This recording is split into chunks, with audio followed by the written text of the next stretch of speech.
महाराष्ट्रात प्रचलित विविध भक्तिप्रधान गायनशैलीमध्ये कीर्तन परंपरेला अत्यंत मानाचे स्थान आहे। ज्यावेळी ही भक्ती केवळ गद्य रूपात शब्दांद्वारे केली जाते त्यावेळी त्याला कथा असे संबोधले जाते। कीर्तनात कीर्तनकार देवाचे गुणगान सांगतो। कीर्तनाचे अंतिम ध्येय परमार्थ असले तरी कीर्तनकार आपल्या कीर्तनात माणसाच्या जीवनात येणाऱ्या समस्यांवर देखील भाष्य करतो। वेगवेगळ्या सामाजिक प्रश्नांवर भाष्य करतो। कीर्तनकार कीर्तनाच्या माध्यमातून समाज प्रबोधन करत असतो। यातीलच महाराष्ट्रातील एक अशी कीर्तनकार व्यक्ती आहे जी कीर्तनाच्या माध्यमातून सर्वात मोठी सेलिब्रिटी बनली। महानगरातील थिएटर्स, नाट्यगृह कधी कधी प्रेक्षकांअभावी अडचणीत असतात, पण या कीर्तनकाराच्या कीर्तनाला हजारोंच्या संख्येने लोक जमतात। ती व्यक्ती इंटरनेटवरील एक अट्रॅक्शन आहे। महाराष्ट्राच्या कानाकोपऱ्यात खऱ्या अर्थाने तमाशाकडे जाणारा वर्ग कीर्तनाकडे वळवणारी व्यक्ती म्हणजे हबप निवृत्ती महाराज इंदोरीकर। नमस्कार, आपण पाहतात मराठी यशोगाथा। चला तर मग इंदोरीकर महाराजांविषयी अधिक माहिती जाणून घेण्याचा प्रयत्न करूया।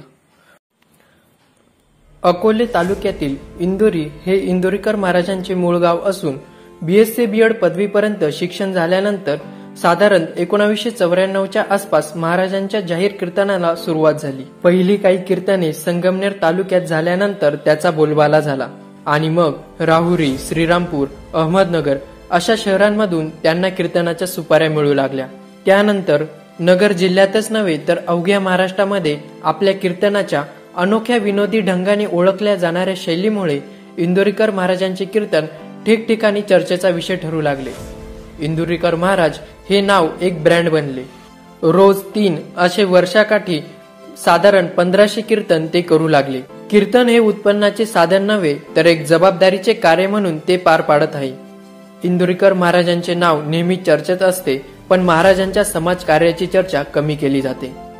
गावात एखादी शाळा असावी असे त्यांचे स्वप्न होते, ते त्यांनी साकारले। सन 2004 पासून त्यांनी ओझर बुद्रुक येथे ज्ञानेश्वर माऊली सेवाभावी संस्थेच्या माध्यमातून खंडेराव खेमनर या नावाने माध्यमिक शाळेची उभारणी केली।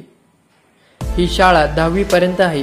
सध्या 255 विद्यार्थी या शाळेत शिक्षण घेतात। त्यापैकी 80 विद्यार्थी अनाथ व निराधार आहे। या सर्वांना मोफत शिक्षण दिले जाते। 13 शिक्षक व 4 कर्मचारी या शाळेत आहे। इथे मुलांसाठी वसतिगृह देखील आहे। हरिनाम सप्ताह तर गावात नेहमीच होतात। या सप्ताहातून अन्नदान करण्यावर देखील महाराजांचा भर असतो। त्यांच्या सेवाभावी संस्थेच्या वतीने महाराष्ट्रात विविध ठिकाणी मंदिराच्या कामासाठी देणगी दिली जाते। त्यांची 25 गायीची गोशाळा देखील गावात आहे। शिवाय शेतीही आहे। अशा पद्धतीने इंदोरीकर महाराज समाज प्रबोधनाबरोबरच समाज कार्यातही अग्रेसर आहे।